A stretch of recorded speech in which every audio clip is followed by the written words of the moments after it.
selang 3 hari, ya kurang lebih 3 hari, dapat kabar bahwa semua pendukung umat Muslim itu mencabut tanda tangannya. Karena mereka ada pertemuan dengan Nabi dan udah masuk waktu kebaktian, dan mereka minta izin ke Nabi untuk menggunakan masjid sebagai tempat untuk melakukan kebaktian, dan Nabi membolehkan. Lo pengen ngomong bahwa konon itu sendiri sebetulnya melanggar Kaidah-kaidah dasar hukum Islam. Iya.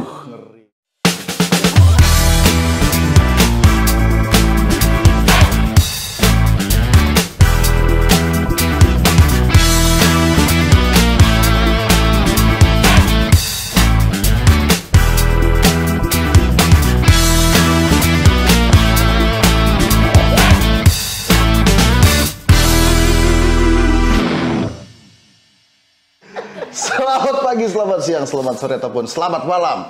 Kapan dan dimanapun kalian mendengarkan atau nonton podcast ini. Kembali lagi bersama Hamburger Podcast, Joke is not a crime. Dan hari ini gua nggak sama teman-teman yang biasa ya. Kalau biasanya lo lihat lagi mukanya itu lagi, kali ini mukanya muka-muka baru nih. Soalnya mukanya bukan muka-muka Jakarta gue. Muka-muka dari Aceh. Itu yang gue bingung, orang Punya khusus kok ya. bisa-bisanya gitu ya dari Aceh ke Jakarta. Biasanya tuh orang malah bosan sama Jakarta. Ini dari Aceh malah ke Jakarta. Ngapain sih? Ya tapi sekalian cerita, sekalian kenalan deh. Siapa dulu nih? Bebas. Oke. Perkenalkan, aku Fuadi. Sekarang beraktivitas di Kontras Aceh. Oh. Orang Aceh. Orang Aceh. Terus kalau sampingnya? Aku Siska, tinggal di Aceh Singkil, tepatnya di Rimo, suku Batak. Oh. Borusi Hombing. Nah, yang di ujung Aceh juga? Enggak. Terus kapan kemarin? Diajak. Ya. Diajak ini. Diajak kita ikut lah ya kan. Iya. Mana tahu jadi rame jadi. Cocok itu. Kalau aku dari Sumatera Utara memang, tapi tinggalnya aktivitasnya di Ciputat di El Bukhari Institute. El Bukhari Institute. Ya. Ngeri. Oke, ntar gua akan nanya kenapa dari El Bukhari Institute datang kemari. Siap. Oke. Nah, tapi itu tadi gue lebih penasaran sebetulnya kenapa dari Aceh jauh-jauh kemari itu tadi Bang Fuadi. Iya. Kita lagi rame-rame ya. Beberapa tim gitu. Kontras Aceh sama teman-teman di Singkil. Ada Kak Frida, terus ada Bang Tigor juga mewakili Kristen Aceh Singkil. Kak Fridanya mana? Siska. Tadi katanya Siska. Frida Siska. Itulah kalau kenalan tuh yang apa lah gitu Kak. Kan aku bingung kalau Penasaran, kan? Ya, terus kita datang, yang jelas bukan ngadu nasib ya. Kita ke Jakarta. Tapi ngadu yang lain. Iya. yang lain. Beneran. Ngadu apa tuh? Kita baru pulang audiensi nih dari Komnas HAM, dari Komnas Perempuan. Yang kemarin kita malah ke kantor KSP. Menggadukan satu persoalan yang udah puluhan tahun. KSP itu kantor staf penjahitan. Salah. Oke.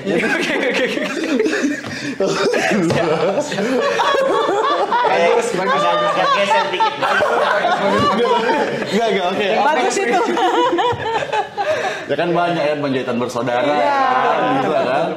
Nah, tapi apa yang diaduin ke Komnas HAM dan Komnas Perempuan itu? Nah, ini masalah serius nih.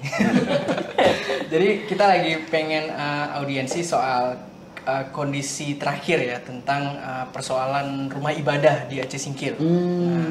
Rumah ibadah nih khususnya gereja ya, Kristen dan Katolik yang sampai sekarang itu kalau diperkirakan dari tahun 1979 mereka punya masalah. Sampai 2023 itu nggak kelar-kelar. Berarti udah berapa tahun tuh? 50 tahun ya. Dari 1979 ke 2023. Iya. 50 mau. Iya.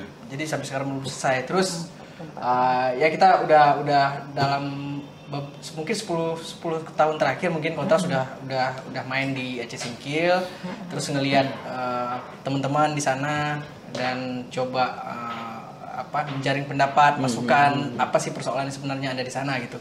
Jadi apa persoalannya? Nah, soal penolakan terhadap pendirian gereja sih memang dinamikanya terus berjalan gitu ya. Dan itu udah hampir 50 tahun. Dari tahun 79. Berarti 44 tahun. 44 tahun. Ya, 44 tahun. Nah.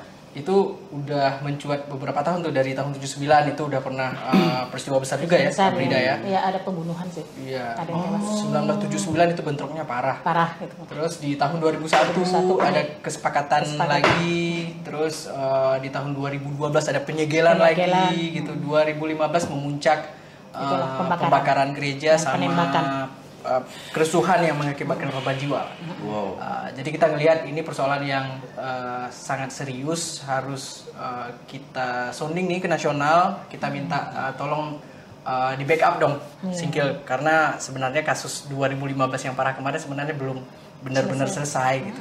Jadi kita pengen datang ke nasional untuk nagih sih sebenarnya, karena kan nasional udah janji dulunya pengen kasih perhatian. Tapi ya kita pengen nanya lagi. Oke. Sebelum kita ngomong lebih jauh soal nasional dan segala macam gitu ya, gue lebih pengen tahu soal kondisi hari ini di Aceh Singkil itu. Artinya gimana sih hari ini orang-orang yang kemudian bukan beragama Islam, mereka bisa menjalankan hak-hak keagamaannya, itu yang pertama. Yang kedua, terus emang artinya apakah nggak ada gitu, maksudnya orang-orang yang penolakan ini datangnya dari mana sih gitu maksud gue. Gue kan mengasumsikan berarti penolakan ini datangnya dari umat-umat Islam itu sendiri. Tapi apakah emang umat Islamnya semuanya benar-benar nolak atau gimana? Nah itu gue pengen nanya tuh maksud gue. Iya, dari kontras dulu ya, nanti kita mungkin kalau detailnya bisa ke Frida dan cerita ini. Kontras itu mungkin tahun 2015 yang paling intens tuh, turun ke Singkil kan, karena ada satu kejadian besar yang kita bilang tadi, ada kerusuhan, terus ada pembakaran gereja. Kita ngelihat habis 2015 itu ada satu peraturan daerah, kalau di Aceh itu namanya Konun. Konun nomor 4 tahun 2016 itu yang ngatur soal tata cara dan persyaratan-persyaratan kalau rumah ibadah ini didirikan apa aja gitu.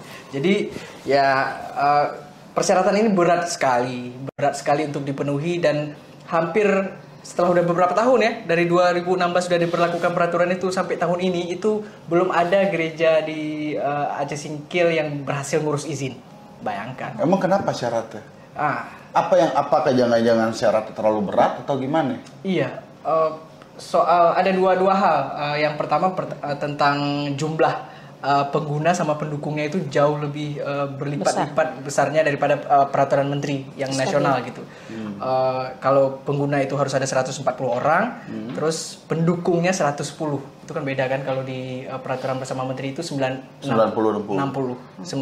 60 iya. Itu aja udah bermasalah. Iya. Itu yang PBM aja ada banyak konsep ini kan. lo mau bikin rumah ibadah harus dapat izin dari lingkungannya, udah bermasalah maksud gue. Terus dia bikin 90-60, ya kan? Itu udah bermasalah. Ini sekarang dibikin 140-110. Di Aceh. Bermasalahnya itu udah 3 lapis. Itu dia. Belum lagi di tingkat kanun ini juga mensyaratkan ada beberapa level rekomendasi yang harus didapat, dan itu urusannya ribet. Mungkin Kak Frida nanti ceritain lagi gimana keadaannya. Dan kontras sudah sampai dalam situasi kanun itu nggak akan jadi solusi untuk teman-teman Kristen bisa mendirikan rumah ibadah. Itu nggak mungkin gitu. Oke, pertanyaan gue yang gue penasaran banget. Asumsinya kan berarti hari ini sulitnya keluar dukungan itu kan gara-gara pastinya dari kelompok-kelompok Islam. Iya. Ya dong. Pertanyaan gue, apakah semua kelompok Islam di Aceh itu memang nggak toleran atau gimana? Nah, itu ada ceritanya itu. Gimana itu, Kak? Itu ada ceritanya itu sekitar 2017 kayak nggak salah. 2017 atau 2018 itu masih saya di DPR. Jadi surat itu datang dari salah satu gereja yang ditertibkan, yang dibongkar. Jadi mengurus izin sesuai dengan kanun nomor 4 tadi. Dari pendukung sudah full, sudah terpenuhi. Maaf, dari pengguna sudah terpenuhi. 140. Sudah terpenuhi. Udah penuh. Dari pendukung juga sudah penuh. Saya cek. 110. Iya, saya cek. Wah, Muslim semua nih. Berarti sudah ada pembicaraan di desa atau di musyawarah lah mereka di desa itu kan. Kemudian masuk di meja komisi, teman-teman pada ini break aja kita Bu Ketua, kita tidak membahas ini katanya. Jadi ini kita tunda katanya. Baiklah kita tunda. Selang 3 hari, ya kurang lebih 3 hari, dapat kabar bahwa semua pendukung umat Muslim itu mencabut tanda tangannya, membuat pernyataan bersama bahwa kami tidak lagi mendukung pendirian rumah gereja tadi yang sebelumnya ditandatangani. Nah, itu. Berarti sebetulnya pernah ada praktik baik di mana sebetulnya di level grassroots, di level Sudah teman-teman ada. masyarakat itu sebetulnya nggak masalah. Nggak masalah. Tapi kenapa kemudian yang 110 itu akhirnya Jadi, bikin pernyataan bahwa pernyataan. mereka nggak mau dukung lagi? Yang saya lihat mereka mungkin pada kita nggak tahu apakah ada oknum yang mengancam mereka, yang membuli mereka, yang ya kita nggak tahu. Yang jelas pada saat itu memang ada terdengar bahwa nanti kalau kami tanda tangan ini Bu, nanti kami nggak disolatkan, nanti kami dianggap akidah kami sudah tidak Islam lagi. Jadi banyak hal sehingga ini kan jadi nggak nyaman ini, yang tanda tangan ini kan jadi nggak nyaman. Akhirnya semuanya membuat pernyataan bahwa mencabut dukungan. Dari situ sampai sekarang tidak ada lagi proses yang bisa benar-benar dilakukan oleh umat Nasrani dari pendukungnya tadi. Karena ada kayak semacam dalam tanda kutip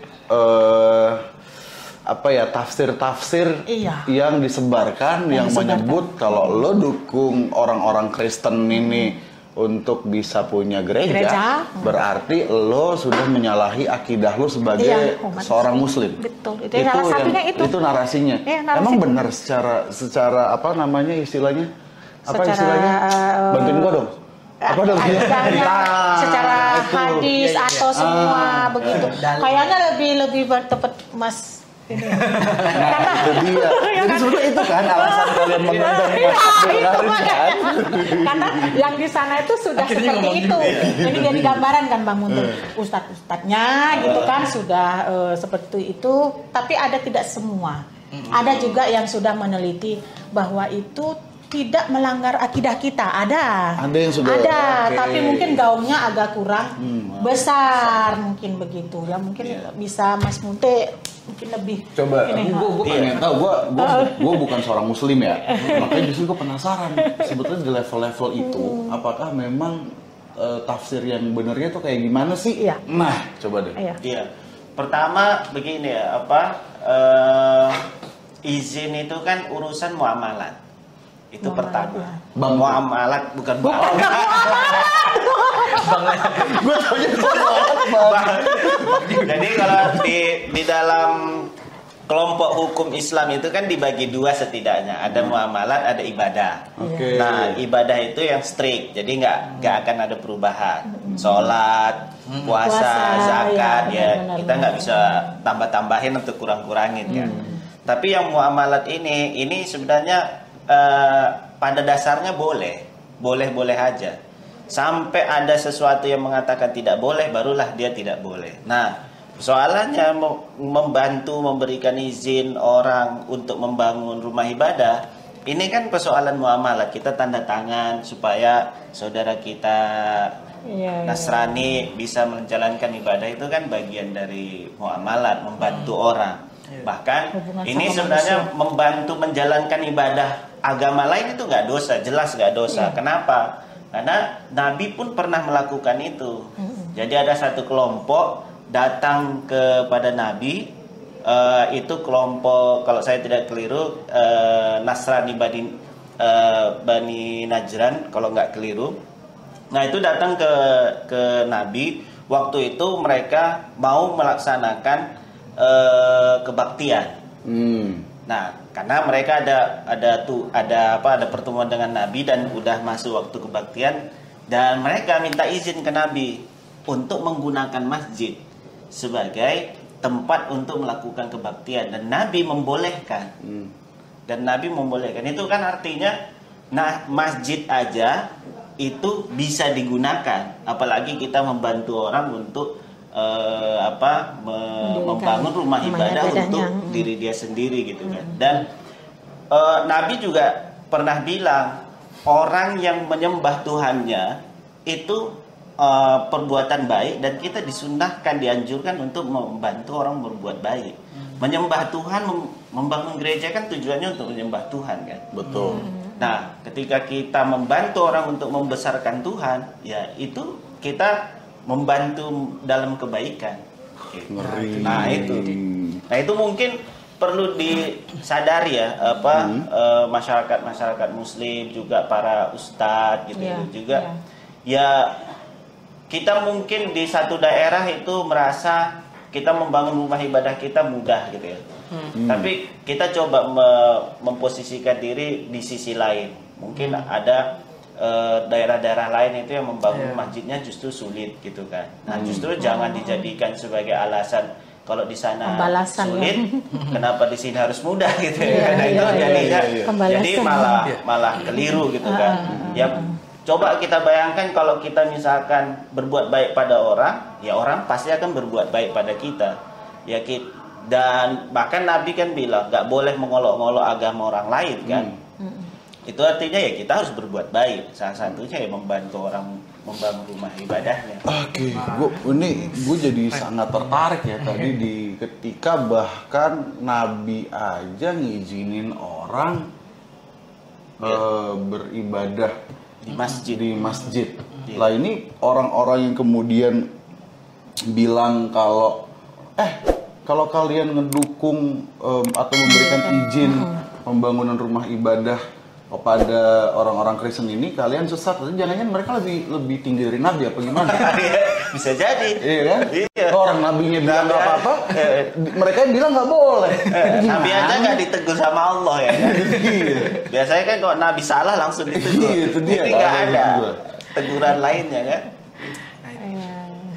Tapi maksudnya problem-problem lainnya itu apalagi tuh Kak Frida yang ada di masyarakat sekarang Aceh itu? dalam konteks hubungan atau relasi sesama umat beragama itu hari ini apakah akhirnya jadi memburuk atau gimana? Kalau di tahun 2015 itu ya itu kita melihat itu konteksnya di tahun politik. Karena 2017 itu kita pilkada Sung. 2016 itu pilkada langsung. Kemudian 2016 itu kan pencalonan. Yang terlibat di dalam 2015 itu aktor-aktor intelektualnya itu saya tahu persis sih orangnya. Nggak usah saya ungkap di sinilah. Ungkaplah. Boleh. Iya. Tapi nggak enak orangnya tidur. Saya bukan sayanya yang takut, nanti orangnya nggak enak tidur. Itu dia masalahnya. Kasihan saya, kasihan nanti dia nggak bisa tidur kan. Jadi karena merasa dia akan seakan-akan, aduh nih dosaku dulu ya, bertanggung jawab aku nih kepada Allah, kepada sesama. Itu kan kasihan. Cukup saja kalau sekarang tuh dia diam dan mengikuti, mendukung proses-proses ini. Kalau tidak bisa diproses hukum, kita jalankan secara kanon ya, ayolah proses duduk bersama. Jadi nggak usah banyak ribut gitu loh. Nah, jadi kondisi kalau di sana di level grassroots itu nggak ada masalah. Kita itu fine dan Kristen sama Islam itu, aduh, kalau di sana itu udah terkenal lah. Bagaimana orang Batak kalau pesta, seperti itu di sana. Jadi yang Islam, yang Kristen berbaur jadi satu, nggak ada masalah soal itu. Di level itu sebenarnya nggak ada masalah, nggak ada masalah. Kecuali kalau misalkan tadi ada beberapa momentum politik yang memang kayak tadi kan pilkada langsung tuh. Habis pilkada, langsung digoblokin lagi sama yang baru terpilih gitu ya, kira-kira pilkada langsung. Itu pilkada lagi nanti. Mau pilkada lagi. Jadi maksudnya ini boleh ribut kalau udah pilkada aja. Gimana? Tapi gue pengen denger ya. Tadi kan kemudian di awal tuh Bang Fuadi cerita ya tentang kontras pasca 2015 kemudian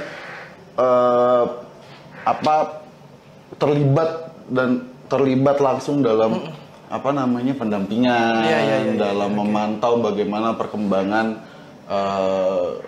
kasus-kasus pelanggaran terhadap kebebasan beragama berkeyakinan ini. Nah, itu coba bisa dijelasin secara lebih ini nggak tuh?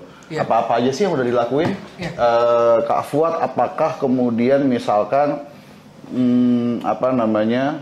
sudah pernah memberikan rekomendasi kepada pemerintah setempat untuk misalkan pemerintah lo harusnya begini loh, lo harusnya begini loh gitu. Oh, ada beberapa hal sih ya, termasuk penekanan kita tentang penyelesaian menyeluruh soal tahun 2015 itu yang penting kan gitu kan. Masih pelaku atas pembakaran maupun penembakan di 2015 itu dari diusut secara hukum misalnya. Tapi bagaimana dengan kohesi sosial yang udah terlanjur retak nih? Jadi orang yang dulunya nggak ada masalah, adem-adem aja, tiba-tiba gara-gara masalah itu udah jadi canggung satu sama lain tuh dari antara Islam dan Kristen itu. Ini nggak pernah diperhatikan betul-betul gitu. Jadi kita sempat meminta juga pemulihan secara menyeluruh itu harus ada gitu. Kemudian menyorot kanon tadi. Nah, kanon itu kan sudah ada tuh.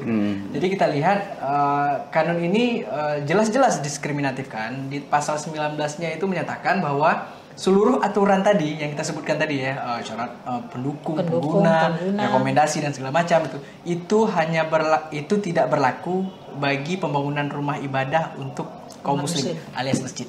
Jadi kalau untuk masjid aturan ini nggak berlaku, tapi untuk selain Islam ini semua aturan berlaku itu ada di pasalnya gitu. Jadi itu juga kita dorong.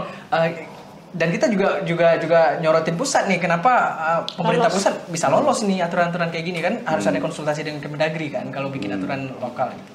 Dan ini lolos gitu. Ini juga yang kita tekankan gitu, sorotan kita. Barusan saya dikasih kode Pak Produser. Gimana Pak Produser? Tadi apa? Udah 20 menit. Oh, udah 20 menit ya. Lanjut Bang. Oke.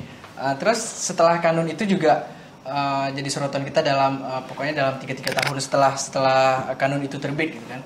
Cuman di tahun 2021 setelah kita lihat kayaknya nggak ada yang bergerak nih untuk menyelesaikan masalah ini gitu. Tahun 2020 itu Pemkapnya Bupati itu udah angkat tangan. Kami udah nggak sanggup nyelesain ini gitu. Pemkap Singkil. Pemkap Singkil gitu. Terus dia nyuratin secara bersurat itu. Iya, pemerintah provinsi. Dia bilang dia udah menyerah untuk nanganin apa maksudnya? Ya persoalan ini izin nggak pernah terbit, terus ada kanun dan segala macam, tapi ada hak yang harus dipenuhi gitu. Ya. Jadi buat Pemkap Singkil ya saat itu ya. Jadi kayaknya ini harus diselesaikan di level provinsi. Disuratin ke provinsi, terus gubernur bikin SK pembentukan tim ya, di level provinsi. Nah, timnya tim penyelesaian ini atau tim sepak bola? Tim penyelesaian pastinya. Oh, gue takutnya dia bikinnya tim sepak bola gitu ya, dia nyambung. Jadi itu dia, dibikin tim TP4, tim semacam apa? Tim penyelesaian dan penanganan perselisihan tempat ibadah Aceh Singkil lah gitu kan, TP4 singkatannya. Jadi tim ini itu dikasih SK dari akhir tahun 2020 sampai kelar itu di akhir 2021, setahun doang. Oke. Jadi mereka tugasnya mengkaji dan ngasih rekomendasi gitu. Tugas ini selesai, SK-nya berakhir, ini udah tahun 2023. Kita belum dapat sih sebenarnya solusi konkret untuk menyelesaikan masalah Singkil ini apa sih rekomendasinya gitu. Kita nggak pernah dapat. Si TP4 itu sudah selesai kerja. Udah selesai. Dia sudah berarti kasarnya sudah melakukan misalkan pencarian fakta gitu udah ya. Iya. Kemudian outputnya mereka apa? Kan biasanya kalau tim-timan kayak gitu kan outputnya rekomendasi. Nah, mereka ada ngasih rekomendasi apa enggak? Nah, kalau menurut yang beberapa kali FGD barengan kontras gitu, pihak dari TP4 selalu bilang rekomendasi itu sudah diserahkan kepada gubernur, jadi tinggal dieksekusi aja gitu. Sampai sekarang ini 2021, 2022, 2023 itu nggak ada tindakan apapun. Oke, tapi kita tahu nggak sebetulnya isi dari rekomendasi yang dihasilkan sama si TP4 itu apa? Nah, secara substansi ya maksud gue. Ya, sejauh ini kita nggak tahu persis sih, walaupun kita coba dengar-dengar dari beberapa sumber-sumber yang kita inilah ya gitu kan. Salah satunya tetap kembali kepada kanun gitu. Kanun tetap jadi rujukan gitu. Ya, dan kita udah tahu ya kalau udah bicara kanun kapan bisa diriin rumah ibadah gitu. Dan ya itu akhirnya Kontras juga punya rekomendasi dalam policy brief yang kita bagiin dalam sebulan terakhir ya ke pemerintah Provinsi Aceh, dan kita bawa juga nih ke nasional waktu kita audiensi ke KSP, Komnas HAM sama Komnas Perempuan tadi gitu. Kita minta harus ada tim independen gitu. Karena kita udah mikir nih kalau pemerintah nyelesain ini bakal susah gitu. Harus ada tim independen yang betul-betul netral, peran mediator yang betul-betul dipercaya oleh kedua pihak, dan betul-betul punya pemahaman yang sadar akan pemenuhan hak asasi manusia gitu. Tim ini saya sebenarnya bisa melihat dialog yang akan kita lakukan antar umat beragama ini berbasis kebutuhan, bukan kekuasaan atau represif ya. Jadi jangan bikin dialog tapi kita maksain keputusannya gitu. Betul. Nah itu dia. Jadi basisnya harus kebutuhan. Sebenarnya kalau kita mau dialog, tanyain dulu kebutuhan umat Kristen untuk gereja itu seperti apa, Muslim itu seperti apa aspirasinya gitu. Itu penting dibahas. Selain yang jadi problem dari TP4 ini ya, selain kemudian menurut gue ya, yang jadi problem dari TP4 ini selain rekomendasinya nggak ada, itu singkatannya jelek. Jadi gue biasanya kalau ngelihat ada satu lembaga singkatannya jelek, gue nggak mau berharap kerjanya bagus gitu. Singkatan TP4. Jadi gue pengen nanya ya sama Kak Munte sebetulnya, Bang Munte. Tadi kan kita kita bicara tentang bagaimana akhirnya salah satu faktor tidak adanya atau tidak terpenuhinya hak kebebasan beragama berkeyakinan suatu kelompok itu biasanya dipengaruhi oleh tafsir-tafsir agama yang menyertainya, yang kemudian tafsir-tafsir agama yang enggak toleran, tafsir-tafsir agama yang kemudian pokoknya kalau lu memberikan memberikan izin atau bahkan di level-level yang lebih terlihat remeh-temeh gitu ya, kayak misalkan haram mengucapkan Selamat Natal. Ternyata haramnya itu kan himpunan anak rantau asli Medan ya. Jadi kami haram mengucapkan ini. Tapi maksud gue baru tahu sih katanya. Tapi kan ada tuh narasi-narasi kayak gitu ya. Lo kalau ngucapin Natal, ngucapin Selamat Natal gitu, kemudian nanti berarti lo sudah keluar dari akidah lo dan segala macam, dan lo sudah dianggap keluar dari Islam. Nah, pertanyaanku itu contoh doang. Pertanyaanku, apakah kasus-kasus seperti ini yang serupa seperti ini tuh banyak terjadi di kasus-kasus lain gitu, yang kemudian narasi-narasi atau tafsir-tafsir buruk tafsir-tafsir buruk tentang keagamaan gitu yang kemudian berimplikasi pada buruknya penikmatan hak kebebasan beragama berkeyakinan di tempat-tempat lain. Iya betul. Jadi penafsiran yang keliru terhadap agama itu memang sangat berpotensi untuk menghalangi kebebasan beragama orang lain. Itu udah pasti.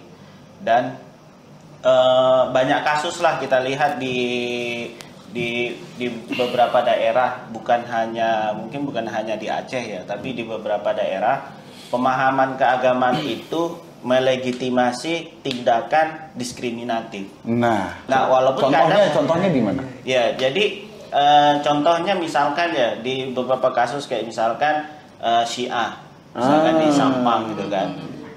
Karena faktor pemahaman keagamaan, akhirnya mereka mendapatkan diskriminasi, bahkan sampai mengalami kekerasan gitu kan. Ahmadiyah gitu ya.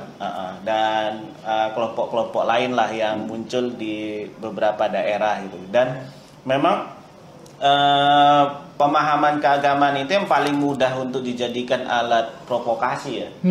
Murah meriah dan dahsyat dampaknya. Betul. Jadi dampaknya itu cepat. Nah, makanya ketika pemahaman keagamaan ini digoreng sedikit aja, dia sentimen atau sentimen keagamaannya itu langsung muncul. Jadi murah, meriah, dahsyat. Pantesan dipakai mulu menjelang pemilu ya. Iya. Ada kosnya. Jadi mudah tinggal ceramah aja dan kemudian sampaikan pemahaman-pemahaman yang mendukung, yang mendiskreditkan orang lain, ya masyarakat langsung percaya kan. Apalagi yang dijual surga dan neraka.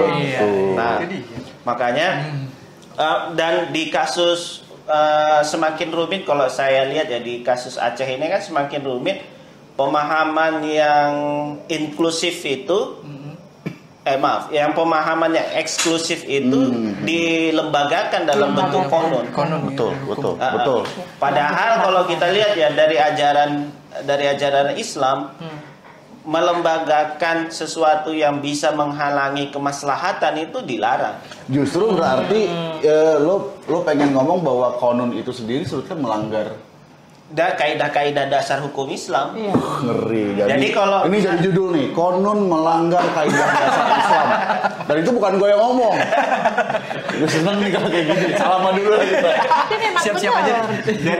jadi kan kalau di dalam kita misalkan di dalam Al-Mawardi beliau bilang itu Keren. Asy-syar'iyyatun manutun bil maslah. Ar-ra'iyatun manutun bil maslah. Jadi kepemimpinan pemerintahan itu mesti sejalan dengan kemaslahatan. Iya. Kemaslahatan itu enggak bukan hanya untuk satu kelompok. Satu kelompok itu bukan kemaslahatan namanya, betul. Tapi untuk semuanya, Betul. termasuk beribadah, menjalankan ajaran agamanya gitu. Jadi ya harus maslahat untuk semuanya. Oke.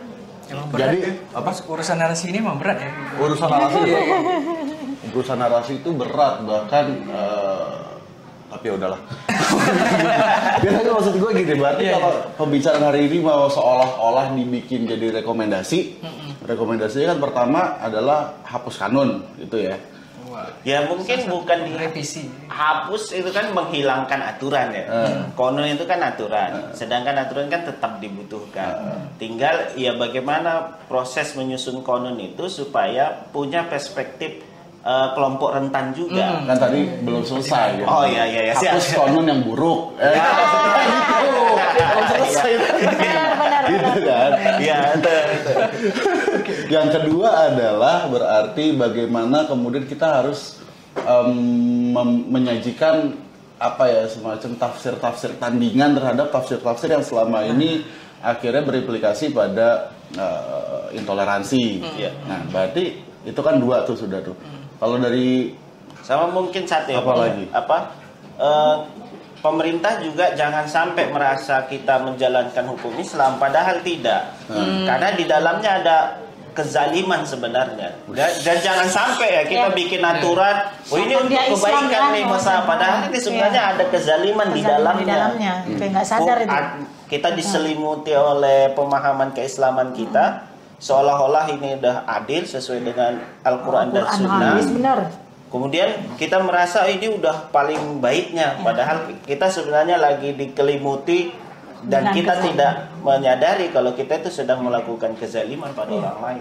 Oke. Gue anggap itu sebagai closing statement dari Bang Munte. Nah, sekarang gue dengar closing statement dari Bang Fuadi. Ya, dalam apa ya, udah sekian bulan ya kontras dengan Aceh Singkil, dan selalu pesan dari baik itu dari masyarakat di grassroots yang Muslim maupun Kristen Katolik itu selalu bilang masalah Singkil ini udah berlarut-larut. Politisasi agama udah nggak tahu bilang lagi sih di Aceh Singkil. Setiap tahun-tahun politik itu tiba selalu ada narasi-narasi baik kebencian terhadap agama lain segala macam itu.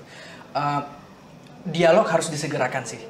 Dialog harus disegerakan sebelum tahun politik tiba, dan pemerintah provinsi itu harus bikin langkah yang konkret. Itu yang kita minta gitu. Jangan sampai udah bikin tim kemudian kerjaan nggak kelar-kelar gitu. Nasib orang tergantung kan di situ gitu. Dan kita juga desak, kedatangan kita ke nasional ini mendesak salah satunya untuk backup gitu. Tolong dong dilihat di Singkil ini gitu. Karena udah 44 tahun kalau nggak selesai-selesai gitu. Mana sih nasional terus ada aturan-aturan yang diskriminatif. Gak hanya kanun rumah ibadah loh, kanun jinayat dan beberapa kanun yang lain. Banyak. Itu kita lihat diskriminatif terhadap perempuan dan anak. Ini gimana ceritanya sih? Ada aturan hukum yang bisa ada, tapi ini kan di nasional kan dikonsultasikan kok lolos sih. Nah, ini yang kita pertanyakan sebenarnya. Itu aja sih. Itu aja. Oke. Kalau dari Kak Frida. Kalau dari saya sih singkat aja. Kapan Mas Munte ke sini? Siap. Hanya ke Mas Muntin kursinya. Aku panggil Mas karena di Jakarta, kalau sana Bang nanti. Siap. Karena itu akan berdiskusi dengan banyak-banyak ulama. betul. Itu kalau sudah berdiskusi dengan banyak-banyak ulama, mungkin di sana kan ulamanya kurang internet atau kurang nulis-nulis, kurang baca-baca. Nah, dengan ada Bang Munte ke sana, ini kan bisa membangun ya. Aku tertarik seandainya itu dijadikan suatu ceramah di Jumat. Sangat pengen sekali itu. Jadi kompak semuanya kita bicara ini. Itu pendidikan yang paling bagus itu. Oke, karena semua udah kasih closing statement, gue mau ngasih closing statement. Iya. Closing statement gue adalah terima kasih udah nonton podcast ini. Kita Mantap. Tapi yang jelas kita berharap Iya. maksudnya mudah-mudahan memang nanti akan ada apa ya, semacam angin segar atau jalan konkret keluar lah ya. gitu ya dari segala kemelut yang ada di Aceh Singkil gitu. Itu aja sih kayaknya. Thank you teman-teman semuanya. Bye.